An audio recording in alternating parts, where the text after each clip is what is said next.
There's so many questions people have on halacha, chinuch, relationships, mental health, marriage, hashkafa, and everything in between. Every 2 weeks, I discuss them with senior dayanim of the Kehilas Federation. I'm Mena Reisner, and you're listening to Asking for a Friend. And welcome back to Asking for a Friend. I hope everyone had a wonderful Yom Tov. We really appreciate all the comments, feedback, and suggestions being sent in. This episode actually came about due to it being requested multiple times from many people, and we encourage anyone with ideas of what to be discussed to send them into podcast@federation.org.uk. Alternatively, you could send it anonymously on our website. Please ensure that you subscribe on whatever platform you're listening on so you don't miss an episode, and feel free to share it far and wide. And for sponsorship opportunities, to dedicate an episode in the memory of someone, or for corporate sponsorships, please do reach out on the email address just said out. In this episode, we're discussing one of the most central mitzvahs in Jewish life, tzedakah. Few mitzvahs are as constant and as visible in our communities. Every single day we encounter requests, campaigns, appeals, many opportunities to give. And yet, precisely because it's so present, many people feel uncertain about the principles behind it. How much should one give? How should one prioritize between the many, many worthy causes? What role do intention, pressure, public campaigns, modern fundraising methods play? There's so much to discuss. Over the last number of weeks while preparing this episode, I spoke with many people across the Kehillah about what questions they actually have when it comes to tzedakah. It quickly became clear that there's indeed a great deal of confusion. Not about the importance of giving, but about how to navigate it properly in a modern environment that is filled with campaigns, dinners, pledges, and countless worthwhile causes. So to help explore these questions, I'm joined once again by Rabbi Zimmerman. Many thanks for coming in today. My pleasure. So just to begin, tzedakah is one of the mitzvahs with so many angles. It benefits the giver. It benefits Klal Yisrael as a whole. What would the Rav say is the core purpose of tzedakah from a Torah perspective? On the one hand, you have the obvious cause of helping the needy. It also refines one's own character as one gets used to giving. It's sustaining Torah, communal responsibility. But what would the Rav say is the defining element of tzedakah? I think as follows. The defining element of the mitzvah of tzedakah and the core purpose is to provide for someone else in need. And that always has to remain the core purpose. It is a gemilas chesadim for someone who needs a chesed. As a matter of fact, the Gemara says that if you drop a coin by mistake and a poor person picks it up, although you didn't fulfill the mitzvah technically because you're a misasik, you get all the brachas that someone who gave tzedakah, even though it's totally unintentional. And therefore, what you see is that the real purpose of tzedakah is to help someone in need. There are various other factors in it that benefit us, those that are giving the tzedakah. One is the person becomes a naisen, he becomes a giver. One of our most important purposes in life is valachta bedrachav, to emulate the ways of Hashem. Mahu rachum af ata teirachum. He is merciful, he is compassionate, so you too should be. And therefore, tzedakah develops our keiches and our character as a naisen. In fact, in Pirkei Avos, when it says Hakol lefi roiv hamasa, the Rambam in Pirish Mishnayos says that it's better to give 1 pound 100 times than 100 pounds 1 time, even though in the helping of other people it's exactly the same. But this reinforces our character as a naisen by giving again and again. So that is the refining of our character. There are other concepts that a person who gives tzedakah should know. It says, kesef talves ami, if you're going to lend money, es ha'ani imach. And literally, ani imach means to give precedence, priority to an ani. The Ksav Sefer says as follows: one person is wealthy, other person is not. Why is one person more wealthy than the other person? What makes him think or believe that he's more deserved of wealth than someone else? And he says, the person is not more deserved. It so happens to be that Hashem gave him the money that belongs to other people, and he's just the guardian on it. He's the gabbai to give it out. But it really belongs to the other people. And that's what a person has to know. Kesef talves ami. If you have extra money to lend, es ha'ani imach. It's because the money of the ani happens to be lying by you, and therefore you have to make sure to give it out. All the great Balei Tzedakah that I've met have exhibited this trait. They looked at themselves that I'm a gabbai on other people's money, even though it happened to be their money. It's not that they were giving away their money. Another important point is that although in life we all have our own hashkafas and our own forms of avodas Hashem, but tzedakah has to be for everyone. As long as a person, al pi din, is entitled to receive tzedakah, we have to treat everyone equally, even if we wouldn't necessarily daven in the same shul as them or agree to the same principles with them, but tzedakah has to be for everyone. I'll tell you a story. Matisyahu Salomon was once in Columbia Presbyterian Hospital, and when he came back to Lakewood, I went to visit him, and he was telling me, I'm so impressed with the Satmar B'Kechaylim. So I said, the amount of food that they give people is very impressive. And he said, no, that itself didn't impress me. He says, so what did impress you? He says, Erev Shabbos, and in came a member of the B'Kechaylim and gave me 7 magazines for Shabbos.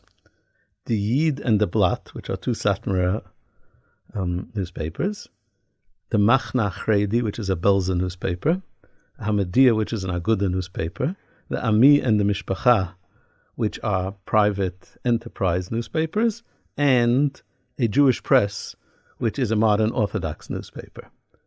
And I looked at him and I said, why are you giving newspapers of hashkafas that you don't believe in and you're even against? And he said, listen, the Rebbe taught us that when you do tzedakah, there are no differences between Jews. In our avodas Hashem is one thing, in our beliefs is one thing, but our person when doing tzedakah is to make a person feel good. What's going to make him feel good? To read the newspaper that they enjoy, not the one that I believe in, and therefore I'm giving it out. And that's a very important point. As a matter of fact, I read a story recently, great yeshiva, Rabbi Yaakov Schlesinger, that's how it was just nifter, and they tell a story that someone came to him asking for money, someone from Eretz Yisrael, and he gave the person money. And one of the people there said, Yeshiva, I don't think you realize this is a person who has very different beliefs than us. And he said, what's the difference? He's in need. And then someone else tried to be mamlitz a bit and said, but you should know, he might feel differently than us, but he's still a big Talmud Chacham. And Rabbi Yaakov said, he's a big Talmud Chacham? Why are we letting him go around collecting money? And he sent one of his Talmidim go around and collect money for this person. Now, although he had very strong opinions on life, but when we're talking about tzedakah, we have to treat everyone equally. Rabbi David Soloveitchik, my yeshiva, my Rabbi, once told me what he's fearful of the many tzedakah organizations, that they'll only give, like he said, tzemaina aniyim. They're only going to give to their adherents. And we have to know when it comes to tzedakah, tzedakah is for everyone. Anyone is entitled to take tzedakah unless he's a mumar lahachis. We have to treat everyone equally. So that's another point in tzedakah. A final point, many years ago I was in Kollel, it was a Friday, and the Biankel Galinsky, the Maggid, came to speak in the Kollel. And then I drove him home after his shmooze, and it was a very snowy day. And I asked him permission, can I turn on the radio to hear the traffic reports, to know which streets are closed in Monsey. And as we're driving and listening, came the report that a family, a very famous family, greatest benefactors in Am Yisrael who live in Canada, had just declared bankruptcy. And I was shocked. And he looked at me and said, what happened? And I told him, such great Balei Tzedakah, and they declared bankruptcy. Of course, at that time, I thought if you declare bankruptcy, you don't have food for Shabbos, and I was trying to figure out how to get food from Monsey to Canada in time. Since then, I grew up, and I realized it's not quite so. But nevertheless, that had a tremendous loss. And I turned to Bianca Galinsky. How is it possible, Vizus Meglach, that people who were so generous lost everything they have? And he looked at me and he said, Nur was gehalten für sich haben sie verloren. Only what they kept for themselves they lost. For sie weggegeben haben sie nach. Whatever they gave away, they still have. And he said, I think that's pshat. The pasuk says, V'yikchu li truma, It doesn't say v'yitnu truma, but v'yikhu. It says you should know that what you give away is the only thing that you have. So those are the yesodis that we're supposed to learn. But the tachlis of tzedakah is to help other people. Well, it's a lot to take in there, but I think the common theme of what the Rav was saying is that if one truly appreciates that it's not koichavot yadi, this isn't one's own strength that's enabled a person to attain wealth, but it's almost a pipe from Hashem to people, and you're just a conduit to give it. That can reframe everything. That, like I said earlier, I was speaking to a few people to see what was on people's minds. There seemed to be a lot of confusion and lack of clarity with tzedakah giving in general. What would the Rav say is the biggest misconception people have today about tzedakah? I'll tell you the truth. I think this generation is the generation that has done more chesed than any other generation in history. And therefore, although there are misconceptions, I'm just loath to criticize people that are so excellent. Maybe along the way, things will come out. But to say there are misconceptions about people that are so generous, I just cannot bring myself to do. Fair enough. We'll go into that further on. Is tzedakah in general mostly about the action itself, about giving the needy? And how much of one's thoughts or intention when giving, how much does that affect the mitzvah? The main part of the mitzvah is helping another person. And in that sense, it doesn't really make a difference why the person is giving. Maybe in our character refinement as a noisen, it might be lacking. But the mitzvah is exactly the same. Part of the mitzvah is, as the Navi Micha says, what does Hashem want from us? Avas chesed. There's a love of chesed a person should have. Moshe Feinstein used to illustrate it as follows. It says that Avraham Avinu had his bris milah, and there were no guests. And he stood by the door, and he was mitztayer. He was in pain because there were no guests. Till Hashem had to conjure malachim, angels dressed up as Bedouins, to come. And Moshe used to ask a question. Is there a mitzvah of achnasas archim if there are no archim? Do you say there's a mitzvah but you're an einus? It's not within, you can't do it? Or no, if there's no archim, there's no mitzvah of achnasas archim. He says it's very obvious, there's no mitzvah of achnasas archim. For example, if there's no one ill in the hospital, there's no mitzvah of bikkur chaylim. There's many groups that go to do bikkur chaylim in hospital. What if there's no one there? And there's no one there to be very, very happy. So what's Pshat Avraham is mitzvah, there's no archim. And he said it had nothing to do with the mitzvah of achnasas archim. It had to do with avas chesed.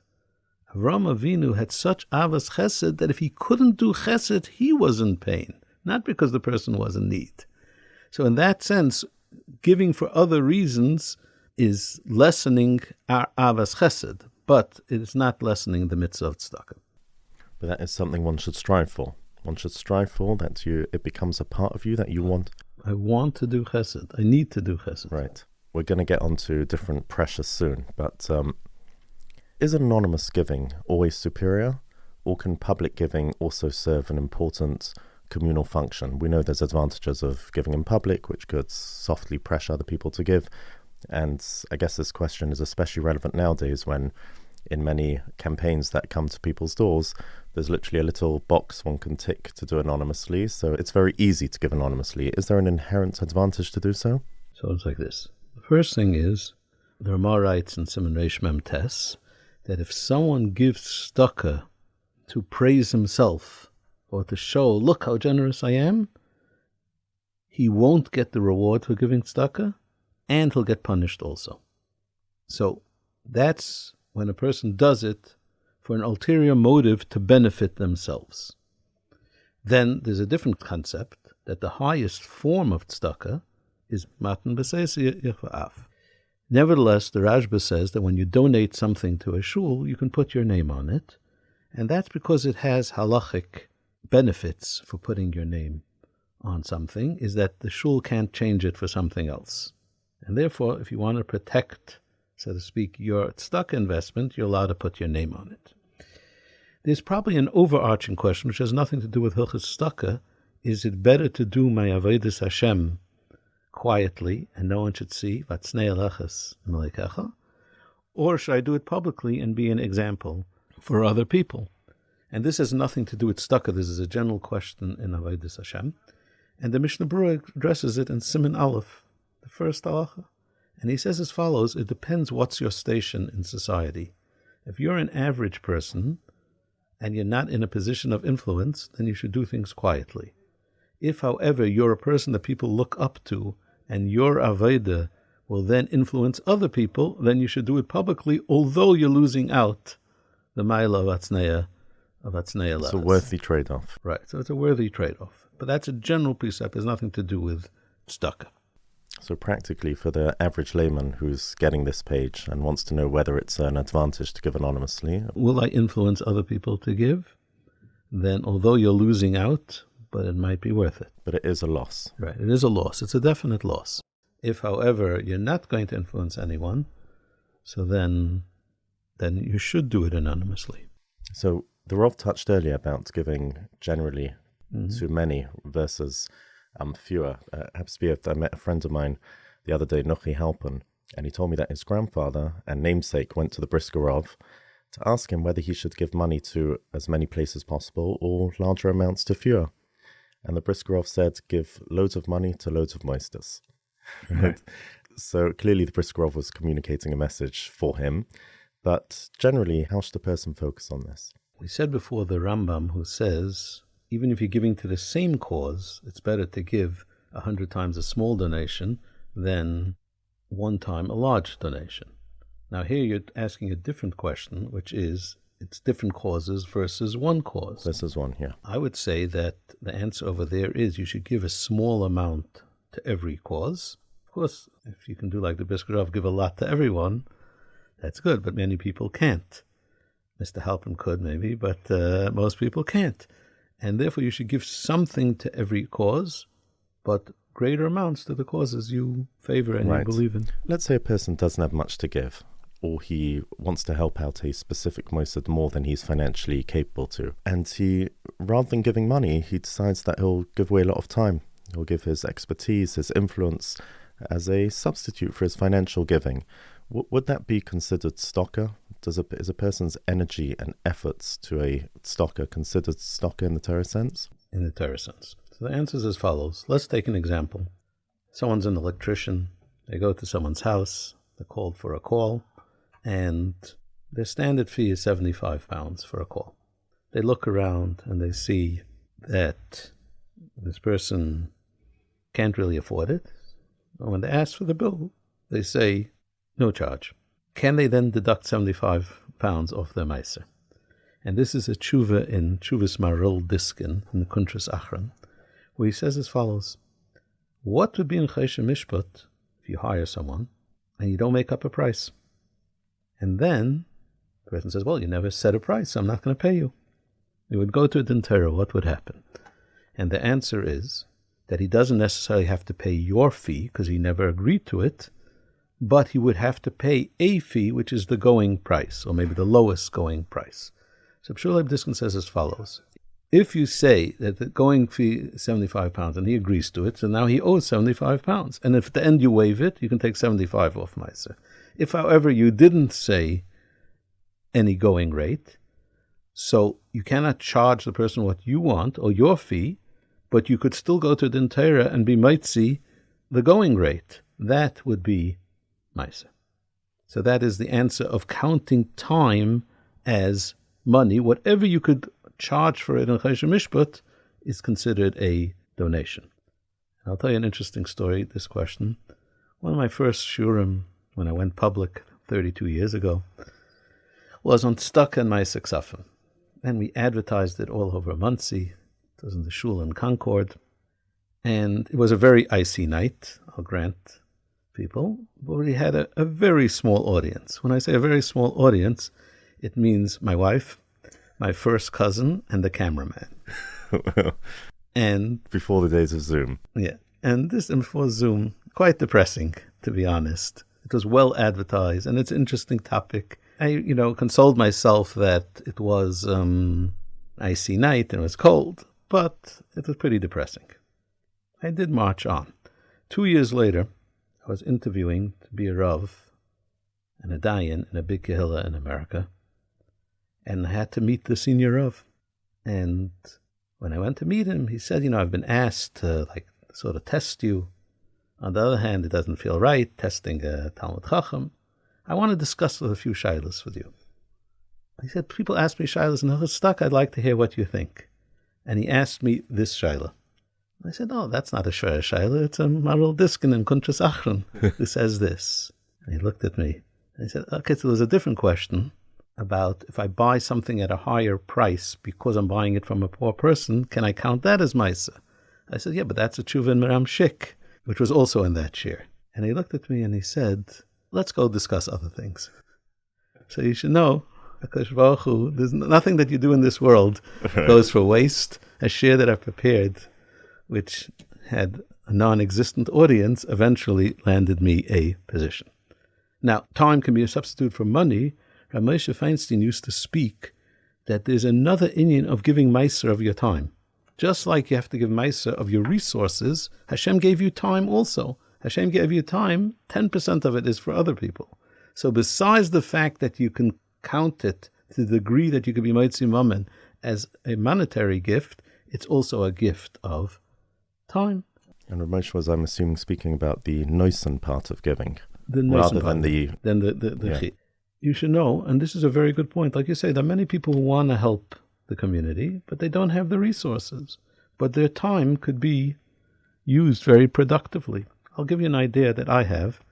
One of the things that Emid al-Perik is schools are very underfunded, and people should give a certain part of their charity money to it. And it's a very important point. Maybe we'll get back to it. But at the same time, besides raising the revenues, it would be also helpful if you could lower the expenses. Now, how do you lower the expenses of the meistis? You can't pay the staff any less than they're getting paid. The answer would be, if you would pool all the schools together and then buy supplies in bulk, it would be much cheaper. Even mundane things like copy paper or tissues, stationery, all of this would result in great savings.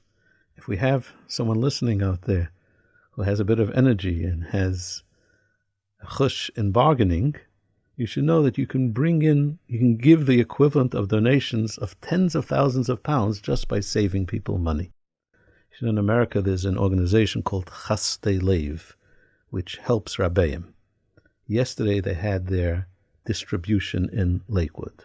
And to give an example, each Rebbe could spend up to £300 and to get products. But these products were discounted somewhere between 67 and 80%. Someone told me a bottle of Bar Tanura wine, which retails for $15, was selling for $3. This for Pesach specifically? This was specifically for Pesach. Now, how does someone do this? Someone had this idea that we want to help out Rabbeim to make Pesach, and Moros also. How can we do it in a Bekavadik way? And what he did is he got orders from all the Rabbeim and Moros. He bought it in bulk, which already lowered the price.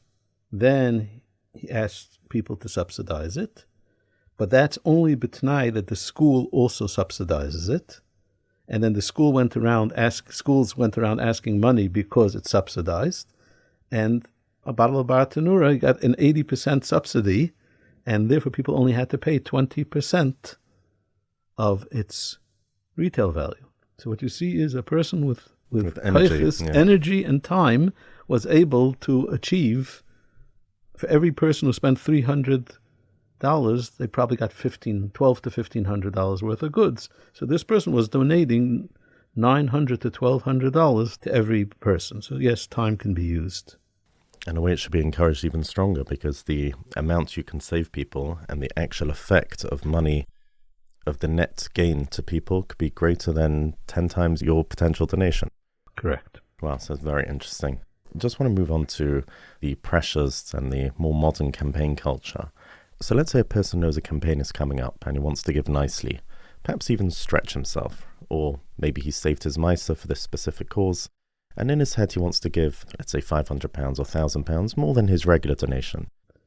And then you see many people on this campaign page, many people who are wealthier than you, and they're giving £100 or they're giving £180, and you realize that in your head maybe you exaggerated the amount.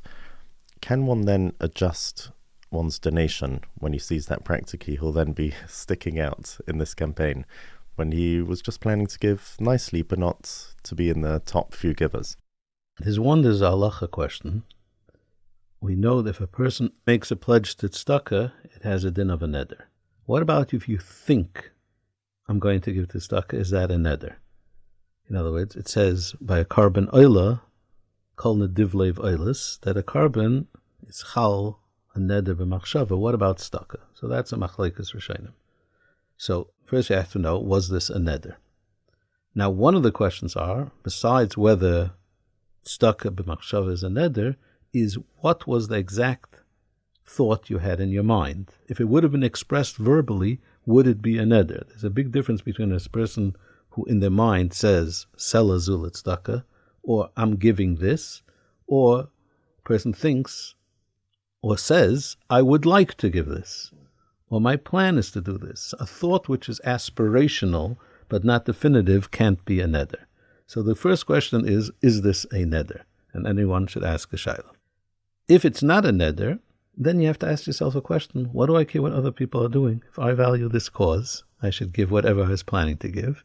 And if I don't value this cause, maybe I shouldn't have made such large pledges in the first place.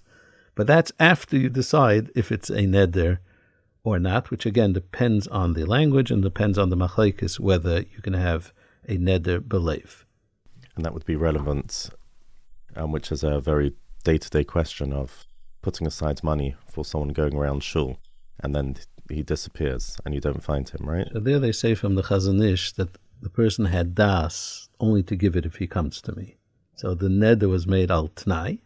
You could possibly, in your case, suggest that my neder was al das other people are giving the same. And again, a person has to be honest. But what I'm pointing out is, besides the moral question, it's a simple halacha question. Right.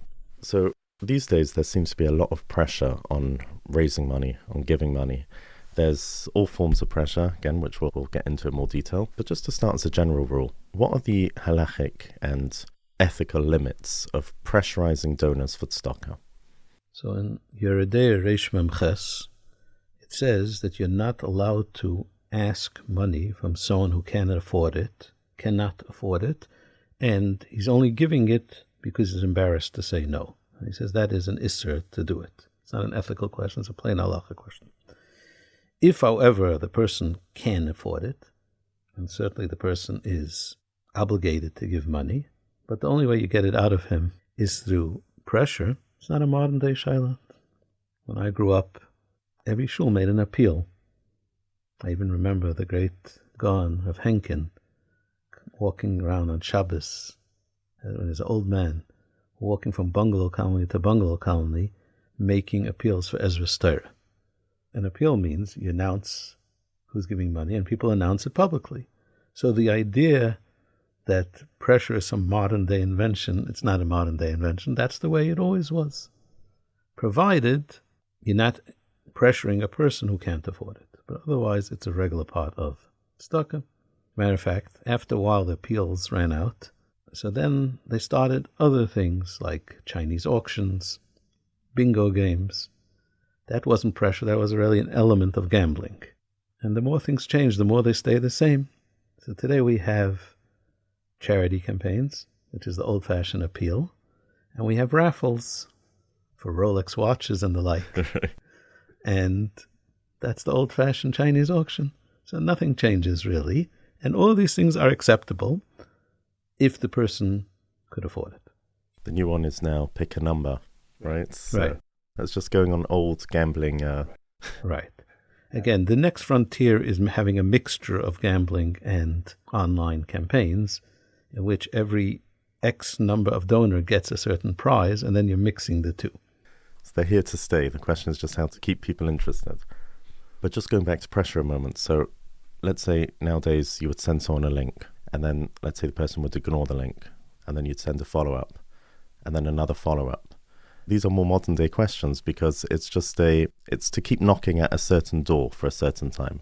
Again, the person could afford it, so why not? Not only that, but etzem, maybe there's a din of kfir. In kaivin tzedakah, but if other things might be communal obligations that they're obligated to do. when I was collecting money for the mikveh and Geiktzid, which is a chiyuv, it's found in Choshen Mishpat. And I had a question, what happens if someone doesn't want to give?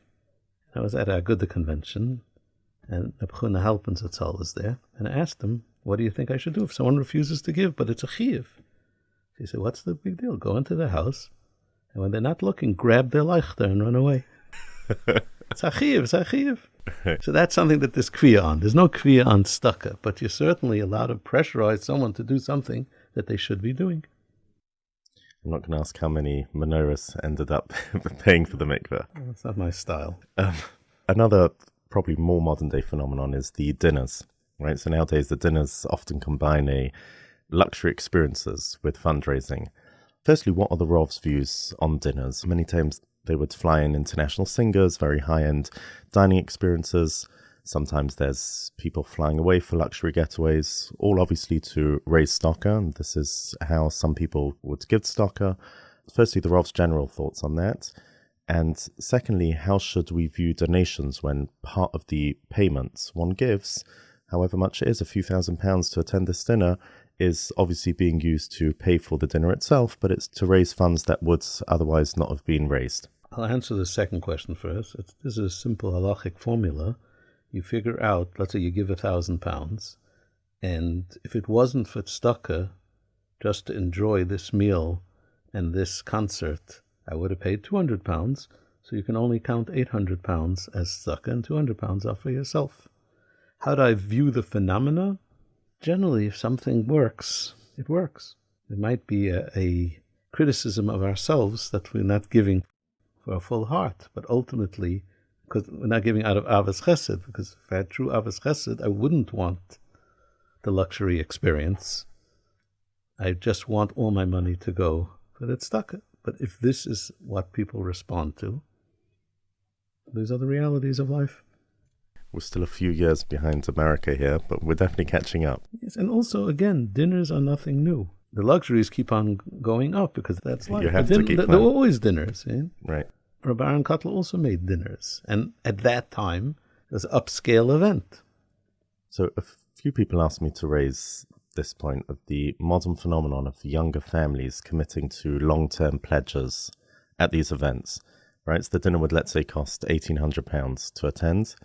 And many youngsters under the age of 30 are attending, and they are committing to, let's say, £150 a month for a year. Is this a good thing, as it obviously encourages younger people to give tzedakah, and there's a whole sort of mode of let's attend these dinners, give tzedakah, stretch ourselves more? Or, as some people seem to put it, is there a certain irresponsibility of it, and people should only commit to tzedakah as they can quote-unquote afford? I think we can divide the question in two. Should one pledge ahead, or should you just give whatever you have? That's one question, nothing to do with affordability. And the truth is, it says in the pasuk, Toiv asher tidor, asher loy tidor, misher tidor loy teshalm. It's better not to make a neder than to make a neder and not pay. And the Gemara says, Toiv mizeh mizeh in a neder kolika. The best thing is never to pledge. Give what you have and don't make pledges. At the same time, the Gemara says that there are times you can make a neder and even a yeshuah, which is lezruze nafshe. The Gemara says, I'm going to get up early and learn a perik of Gemara. Neder gadol nadal lekei Yisrael. So on one hand, one should not really make pledges, one should give money. There is an exception that if it pushes you to do something which you should be doing and you wouldn't otherwise do, then you're allowed to do so. Then, of course, one has to balance it with being fiscally responsible. Of course, fiscally responsible is a very important thing. Tzadikim chavev aleim amaynom yosem egufam. And Chazal say, Asay Shabbat chachol v'al titztarech lebrius. You should make a simple Shabbos and eat herring and matzah so that you shouldn't need to take money. Even though Chazal say, Lavu alai v'ani pareya, you're allowed to borrow money for Shabbos. And the Chavetz Chaim at the beginning of Hilchos Shabbos explains when each one applies. But he does say that if a person is living simply and this will put you into debt, that's when the Gemara of Asay Shabbat Chachol V'al Titztarech Lebrius is applicable. And therefore, yes, a person has to be fiscally responsible. And in general, you shouldn't make pledges. But if you could afford it and this will push you to do what you should be doing, then you're allowed to. So going back to matching campaigns, which, again, very much part of our society now. It looks like they've been around forever, but they are actually relatively new. Many times, matchers will pledge the money, but the tzedakah hasn't been received yet. So the organizers will go around to different people's houses and they'll say, yes, we'll give that matching funds, but I'll give it over the next year, 2, 3 years. Can that still be counted as matching money when you then go on the campaign to donors and say, your donation is doubled if that money hasn't been received? And hopefully it will, but who knows? This is not a tzedakah question. You're asking a gneva stas question. There's loads of different types of questions today. Okay, I'm saying this is not... Tzedakah is found in Yeridea. This is a choshen mishpat question. Am I deceiving people to receive a benefit? Right. And the answer is, like all such questions, depends what the norm is. If the norm is that matchers just give pledges, and that's how matching campaigns are run, so then that is the norm. There's no choshen mishpat shayla. Hakol kafi minig hamedina. If that's not the norm, and you're deceiving people to get a benefit, that would be gneva stas, if not gneva smamon. But like I say, it has nothing to do with tzedakah.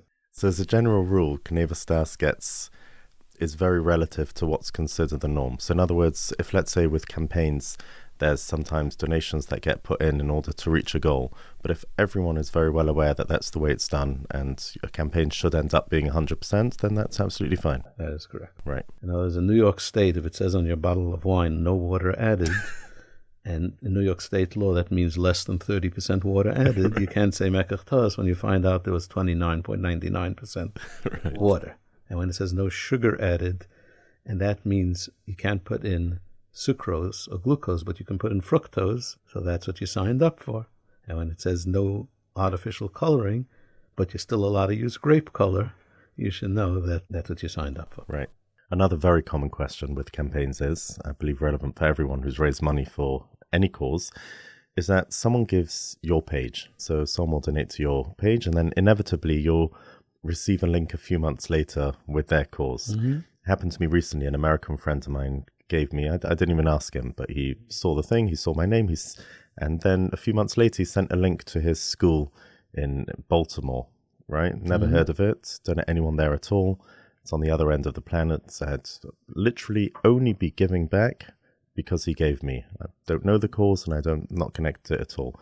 Is that considered genuine tzedakah? It's genuine tzedakah because, again, it benefited the school in Baltimore. You want to know in your character refinement of being an oyev chesed, it might be lacking in that. But I want to say something in general. Rab Tzadok has a yesod that there are two types of mitzvahs. There are mitzvahs that are kulei toiv. The other mitzvahs that have an element of ra in it, but we have to do it anyway. And he says that we should only examine people's motivations in the second type of mitzvah. There's an element of ra in it. Let's say you're a shliach bezin, you have to give malchus to people. It's a mitzvah, you have to do it. But if the person is a cruel person, a sadist, who likes to inflict pain on people, that's a big problem. However, a mitzvah that's kulei toiv, like chesed, we shouldn't examine people's motivations. So, of course, you yourself should maybe examine your own motivations for your avodas hamidus. But in general, when people are doing things that are absolute good, just don't praise put the person for under that. the magnifying glass. And don't put other people under the magnifying glass. Yourself, yes. Yourself, yes. I used to say, tell the people in Gateshead that a mention nishka rashba. In a rashba, you have to be medayik every word. When you're looking at a person, don't take him apart. He's not a rashba. He's just a person. And if in general he's doing good things, what's the difference what his motivations are? That's very interesting. I'm talking about just going on to pressure for a moment. How about going to donors with a rav or rosh yeshiva? Literally just to increase the pressure, knowing that the person will have to give more. Why do you think rosh yeshivas go around collecting? Why don't they hire someone, or why don't they get someone else to do it? They know themselves that they're creating the pressure. But that, again, that is a norm. All the greatest gedolim went around fundraising. Right, one Rav. Right. I once went to visit someone in Connecticut, and he sat me down and said, Reb Aaron Kotler sat in that chair. I said, what did he come for? He said, he came to raise money for his yeshiva. I said, tell me, what did he tell you? He said, he looked around. This living room that was sitting in it was 3,000 square feet. And he said, he turned to me and he said, Reb, so-and-so, I see your Olam Haba, but where's your Olam Haza? He said, what are you talking about? Olam Haza I have. What's going to be with my Olam Haba? I don't know. So Baran said, no, you're making a mistake. The fact that you support Torah, in the next world they'll count it exactly like you learned. And therefore you're going to have a lot of Olam Haba. But if you don't learn yourself, what's it zayin mit dein Olam Haza? Wow, that's a powerful story. So, moving on to the types of tzedakah that people give to, what's the correct understanding of giving connected to segulot? For many years, Rabbi Balanes is an example. People literally put money in a tzedakah box in order to find their lost wallet, or giving to various kvarim or their upkeep, and each one has their personalized segulot for a shidduch, or this is for finding something. How do we understand giving for that, which is connected to receiving? An authentic segulot, the Gemara says, a person says, Sala zulat tzedakah al manas sheyichya b'ni. I'm giving tzedakah so my son should have a refuah shlema. Our Girsa says, Haizeh tzaddik gomer. This person's a tzaddik gomer. Why is he a tzaddik gomer? I mean, he did a mitzvah of tzedakah, but why is it tzaddik gomer? And the Mefarshim explain that a yid who gives tzedakah really means to give it no matter what. And even if Le'aleinu, his son doesn't have a refuah shlema, he's not going to regret it. That's why he is a tzaddik gomer. It's interesting to note that the Vilna Gaon changes the Gerson the Gemara to Haizut tzedakah gemura. You're not a tzaddik gomer. It is real tzedakah.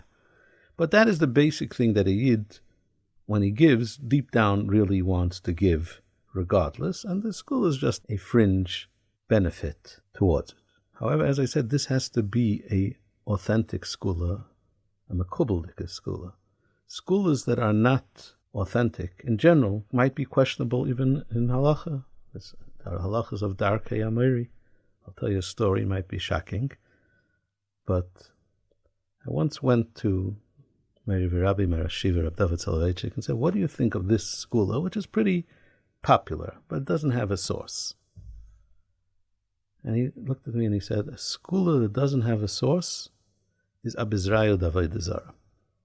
It's part of avodah zarah. I said, wow, why doesn't the yeshiva tell people this? So he said, chanish k'kayach, I don't have the strength.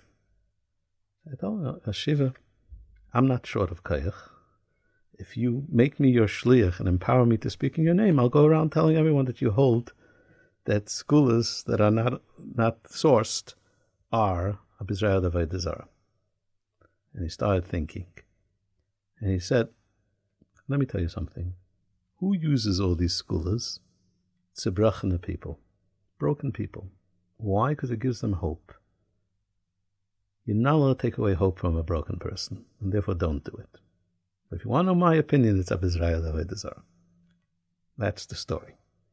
Now, I can tell you my interpretation of the story. It's quite difficult to understand. Right. I don't think he meant halachically, it's abizrayu d'avodah zarah, and you're mechuyev to give up your life, rather than say, tell him X amount, this paragraph, tell him X amount of times. He meant the concept. Historically, when a yid had a tzara, they took out a tehillim, and they took out a shara b'tachin from the Chavis Alvavis, and those two thing, and they connected to Hashem. Today, we somehow try to force Hashem's hand by saying, if I'll do this, this will make Hashem happen. I put a quarter in the soda machine, out will pop a Coca-Cola. And that concept has a smattering of avodah zarah in it, because we're not relating directly to Hashem, we're trying to force something. He didn't mean it in the pure halachic sense, and at the same time he added that you're never allowed to take away hope from a tzebrach in a person, even if the hope is coming from a questionable source. So why would that not be an issue if it's a scholar that does have a source? There's still an element of you looking at the scholar rather than Hashem. If it has a source, the person who created that scholar knew this objection and knew the answer to it. Again, when you're giving tzedakah, it's almanash yechig b'ni. That's a Gemara. Right.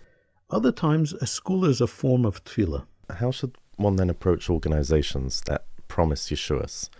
You know, there's some organizations that market themselves as almost transactional for a yeshuah.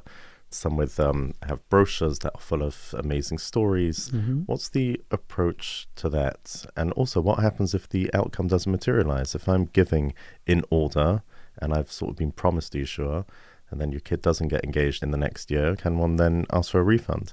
Like I say, I don't know if you can ask for a refund, but I could tell you Matisyahu Salman was very upset and would speak out about these type of tzedakah campaigns because he said a person should give a certain amount.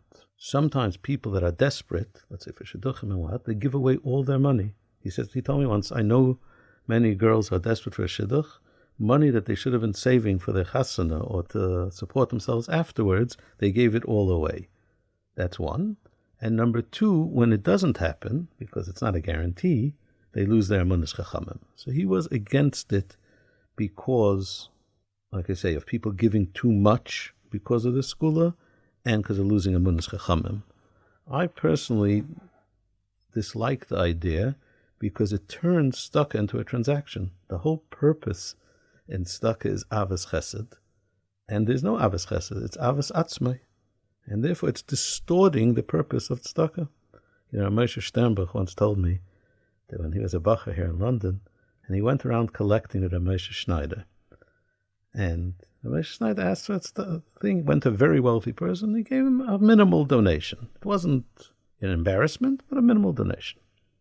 Then Moshe Schneider heard that noble personage came to town, and this person gave that other person 20 times as much. And he was beside himself. I'm running a yeshiva, and it's Talmud Torah K'neged Kulam. And Moshe Schneider went to ask the person with the Moshe Sternbuch, why do you give him more than me? And the person said, what are you asking about? You're asking me for my money. I give you what I want. This noble personage, he promises me that if I give him money, I'll become very rich. So I'm giving myself. So what's the tushtel? But why should I give you my money? And the Moshe Sternbuch described me for the next 24 to 48 hours. And Moshe Schneider was heard talking to himself out loud. He thinks that when you give tzedakah, he's giving away to me, and he's not gaining anything. He was just overcome by it. So that is the objection that I have. Now you might ask, but all these tzedakah organizations are endorsed by great gedolim and tzaddikim. And the answer is, of course, they have an obligation to raise money for anything. They have to make sure that people have money to make Pesach. Whatever is going to sell, will sell. It's not a criticism of them. It's a criticism of ourselves that we only want to give tzedakah. We don't give tzedakah to help someone make Pesach. We give tzedakah so that we should win a silver kara or whatever. So they had to do what they had to do, but we should really know that let's give tzedakah to, because I want to. But is the Rav saying that, going back to the original point, that the main purpose of tzedakah is for the needy, and then almost secondary, it's about being a noisan? If as a result of these organizations there are tens of thousands of families who are better financially off, even if the mitzvah has been distorted slightly, does the ends justify the means? Obviously, all the gedolim running this tzedakah felt yes. Matisyahu felt no. I am not disagreeing that the trade-off might be worth it, but I'm bemoaning the fact that we need a trade-off b'chol. Thank you very much, Rabbi Zimmerman, for coming in. That was extremely educational. I personally have learned a lot, and I'm sure many of our listeners have too. There's still a lot of questions to get through, which we'll leave to part 2 in 2 weeks, but thank you. And to the listeners, please subscribe, leave a 5-star review on the platform that you're listening on, and feel free to send in any questions or feedback to podcast@federation.org.uk. We'll see you in 2 weeks for part 2.